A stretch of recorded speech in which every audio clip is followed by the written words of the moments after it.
God help us.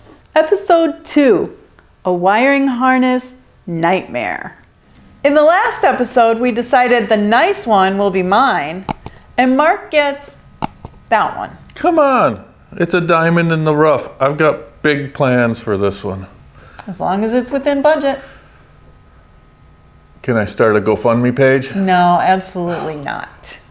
This is a short list of what we're up against to get these things in shape for their first overlanding trip in the spring. Not a problem. Yeah, well, you're starting with one that actually runs. I might be in trouble. In this episode, I'll be looking into why the front brakes on mine don't work worth a shit, get the body ready for paint, and see why this tire doesn't hold air. On mine, I have the daunting task of trying to sort out this nightmare of a wiring harness. And I'm gonna do my damnedest to get this thing ready to fire up. For those of you who are new to this project, this video series shows our progress on building our 2 new adventure rigs. we're building these ATVs to take us on multi-day, self-supported camping trips. The real unusual thing about these ATVs, they're built for kids. We're on a strict budget to get these in running order to be able to haul us big kids along with all of our camping gear. By far, the most unreliable part of any vehicle is its wiring. On this, there have been way too many hands doing really sketchy modifications and repairs. So to avoid the huge hassle of trying to sort all this out, I'm just going to replace all the wiring on it.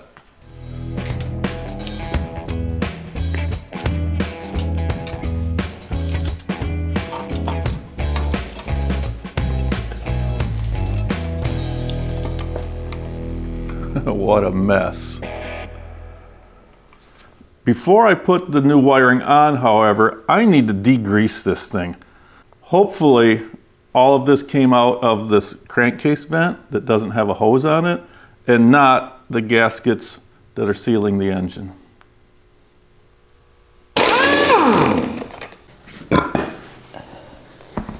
Well, I found the brakes.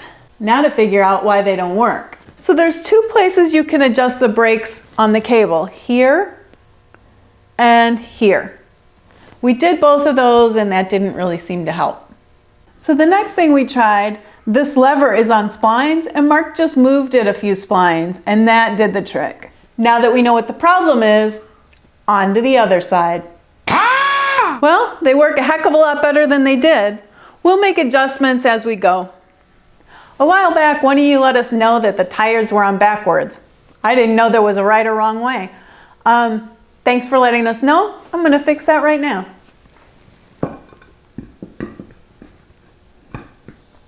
I looked into getting a real gas tank for this, but for now at least, it's just not in the budget. So, remember this one? This is the one that was ratchet strapped on the front rack here when we first brought it home.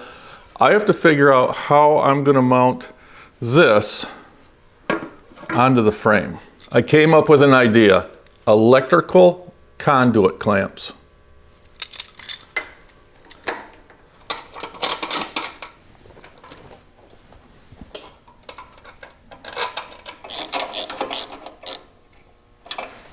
There, that's not going anywhere. Now it's a little small. We'll probably have to, well, we'll definitely have to bring along an extra gas can with us on our trips. Yeah, it'll work.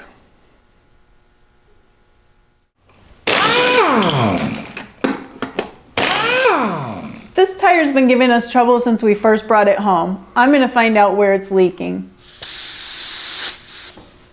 I got it pumped up to about 40 PSI. I don't see any bubbles. I found 2. Well, they aren't much, and I'm not sure if I'm going to put a plug in it or a new tube. So for now, I'm just going to mark them and know that they are there.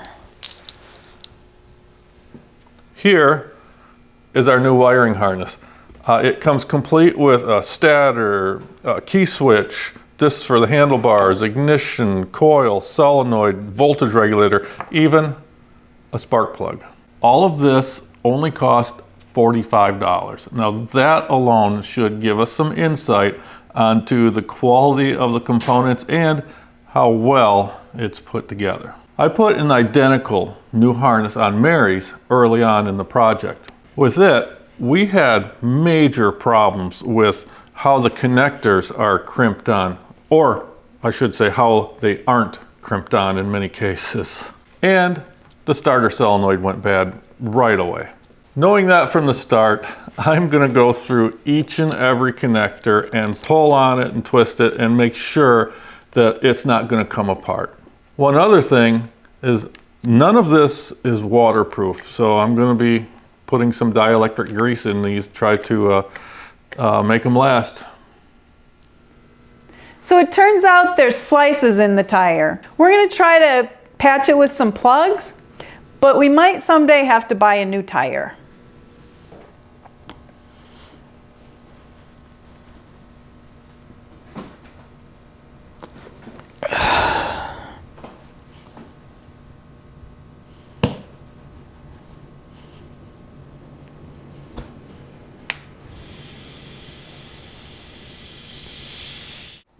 Who would have thought that a kid's little ATV like this would be so damn complicated? Some of these components is not jiving up with where it plugs into the harness. Getting parts, they don't go by make, model, or year or anything. They just pretty much put up a picture of it and tell you, make sure that yours looks like this. And then you can just kind of cross your fingers that you're getting the right stuff. This looks like a whole lot more wires than what we had on here. These go to the battery, and these come back this way, and they're not going to be long enough. Cables to the solenoid and the starter are not going to reach. See, this has to go. It has to go like this. There's no other way. Oh, there we go. It's in the hole. It's in the hole. Anybody see my 10 millimeter? I just had it. I just had it. I've got pretty much everything figured out except for this one. These are for the front lights. I know that. I'm going to cut these brackets off, move them back here, tack them back there. So that'll clean that up, that area up. There was one thing on the old harness that I don't have on the new, and that's this, and I'm not quite sure what it's for. One other thing that we didn't have on Merri's, because this one has the reverse on it, I do have a little module right here that will tell you, and it goes, these wires go up to some lights that'll be up here, one for reverse and one for neutral. I have no idea how these wire in. There's no plug on this wiring harness anyways for that. So that's going to be kind of a freestyle wiring job on that. That'll work out fine though. Working with such a low budget has been very frustrating for me. We typically take the approach, buy once, cry once, buy quality, do it right the first time, like, well, we have Toyotas, for example. So knowing that we have, I wouldn't say inferior products and parts, but, well, I guess I am saying that. But we purposely put that budget restriction into this project knowing that it would just amplify the challenge, and it has, believe me. And as tough as it's been, I'm having a lot of fun with this one. Next time you see this, these will be moved, all that will be squared away on the handlebars, and I'll have the battery back here. The original paint was peeling, so Mark went ahead and sandblasted the rest off. There's two holes that I want to plug up. One was drilled for some added wiring, and the other was where the key switch was. Unfortunately, that's right where my knee goes. We need to find a better spot for it, which we'll do after we get the body on. So I've never done this before, but this is what I'm gonna try. Mark's not giving me any help, so we'll just see how this goes. Okay, now I'm gonna put some tape on this one, and this tape will sand off, hopefully easily.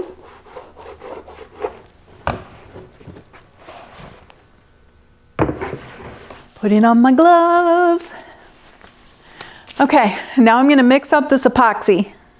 And you only have 5 minutes. That's a 5-minute set epoxy, by the way. Ooh, it smells. It smells like sulfur. Okay, it's getting thick. I'm gonna go over here and give it a go. Here goes nothing. I don't know how much I'm supposed to put on here. It's like falling apart though. Like frosting a cake. All right, that one's ready. And now, I think I need more. Okay, and then I'm gonna take this little patch here, stick it on there. And more on top. All right. Okay, so now I'm gonna let this dry. And in the meantime, I'm gonna start sanding and getting the body ready for primer. For paint, I'm thinking candy apple red or maybe a flat black. And graphics, maybe Wanderlost on it somewhere. I'm not sure where. What do you guys think? I got the body primed and the underside coated with rattle can bed liner. In the next episode, I'll be shooting some color on and getting the headlights squared away. A little bit of bending, a little bit of welding, and I got the racks all fixed up front and back. The front is still pretty crooked. At one point, this thing took a really hard hit to the front and it kind of threw everything off, but it won't fall off, I don't think. It'll work. It'll work. One way or another, I'm gonna get this thing running in the next episode. I think then I'll feel a little better, a little bit more confident about this project. I also need to get the brakes working somewhat, just so when it does start, it doesn't go shooting across the shop. I got a shifter knob. You wanna see it? Yeah.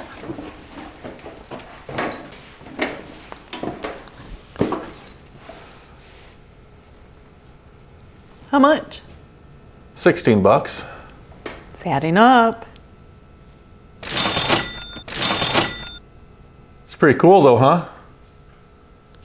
Yeah. This is a short list of what we're up against to get these things ready. Not a problem. Yeah, well, your list is half as. No, let's do it again. I forgot my freaking line. And see why this tire doesn't hold air. So Mark went ahead and sandblasted. I've never done this before, so this is how I'm gonna do it. Mark's not giving me any help for some reason, so f him. Vehicle running in the next episode. What else was I gonna say? I don't know, but that didn't work. You better read your lines. Huh? You better read your lines. Why, that was it, wasn't it? No.